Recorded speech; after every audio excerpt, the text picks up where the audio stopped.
W kalendarzu świąt chrześcijańskich Wielkanoc została ujednolicona po Soborze Nicejskim, zwołanym przez Konstantyna Wielkiego w 325 roku. To właśnie wtedy ustalono, że święto to przypadać będzie w niedzielę po pierwszej wiosennej pełni księżyca. Decyzja, która na zawsze uporządkowała rytm chrześcijańskiego świata.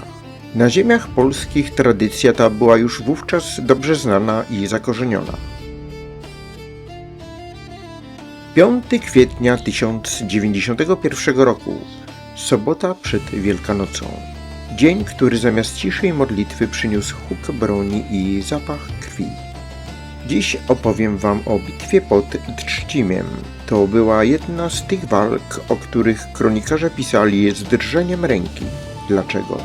Bo choć krew płynęła strumieniami, a polskie rycerstwo ogłosiło zwycięstwo, to smak tego triumfu był wyjątkowo gorzki.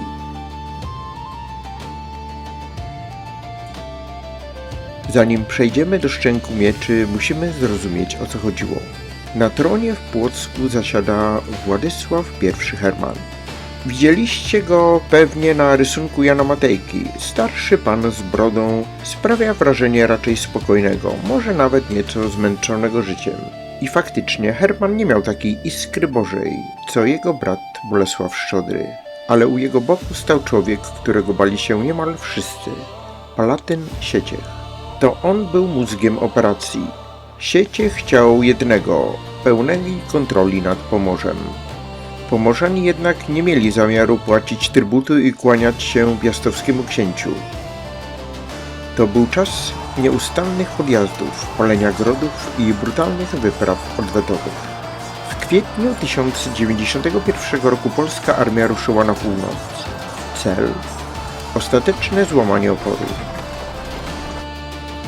Gdy zaś już ze swą zdobyczą wracał, niczego nie podejrzewając i już bezpiecznie zbliżał się do granic swego królestwa, Pomorzanie nagle nań następując, dopadli go nad rzeką Wdą i w przeddzień Niedzieli Palmowej stoczyli z nim bitwę krwawą i żałosną dla stron obu. Bitwa ta bowiem zaczęła się około 3:00 dnia, a skończyła się ze zmrokiem wieczornym. Wreszcie Pomorzanie znaleźli schronienie w ciemnościach nocy, Polacy zaś utrzymali pole zwycięstwa, zwane Drzu. Docieramy pod Trzcim. To strategiczne miejsce nad Wdą. Pomorzanie przygotowali się dobrze, wykorzystali trudny teren, bagna i rzekę. A teraz pobudźcie w ruch wyobraźnię. Jest chłodno, wilgotno, a w powietrzu czuć zapach zbliżającej się walki.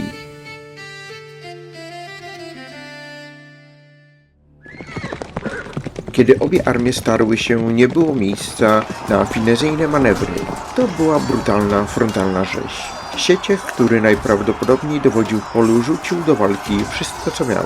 Kronikarze wspominają o ogromnych stratach po obu stronach. Śmierć nie wybierała, ginęli prości tarczownicy i wysoko postawieni rycerze.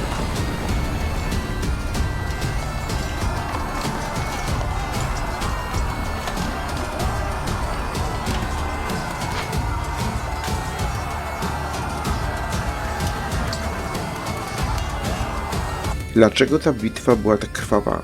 Bo Pomorzanie walczyli o swoje, być albo nie być. A wojska Hermana musiały udowodnić, że dynastia Piastów wciąż ma zęby. Polska wygrała, pole bitwy należało do nas. Ale czy to było zwycięstwo, o jakim marzył Herman? I tu dochodzimy do paradoksu. Wygraliśmy bitwę, ale przegraliśmy kampanię. Straty w ludziach były tak gigantyczne, że wojska polskie zamiast iść dalej i zająć kluczowe grody nad Bałtykiem, musiały się cofnąć. To było tak zwane prusowe zwycięstwo. Władysław Herman, mimo wielkiej ambicji Sieciecha, nie zdołał trwale przyłączyć Pomorza do Polski. To zadanie przerosło jego siły i możliwości ówczesnego aparatu państwowego. Pomorze pozostało niepokonane, pogańskie i groźne. Potrzeba było dopiero nowej energii.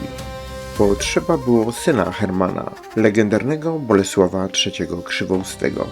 To on lata później z żelazną konsekwencją dokończył to, co zaczęło się pod Trzcimiem. Ale pamiętajcie, bez lekcji wyciągniętej z tamtej krwawej soboty 1091 roku sukcesy Krzywoustego mogłyby nigdy nie nastąpić. Kiedy następnym razem będziecie przejeżdżać w okolicach Trzcimia lub patrzeć na wdę, pomyślcie o tych ludziach sprzed 935 lat. Historia to nie tylko data w podręczniku, to emocje, krew i trudne decyzje. Dzięki, że byliście dzisiaj ze mną. Jeśli podobał Wam się ten szybki skok w XI wiek, zostawcie komentarz i udostępnijcie odcinek. Pamiętajcie o 5 kwietnia, to dzień, w którym polskie rycerstwo pokazało Harducha nad brzegami Wdy.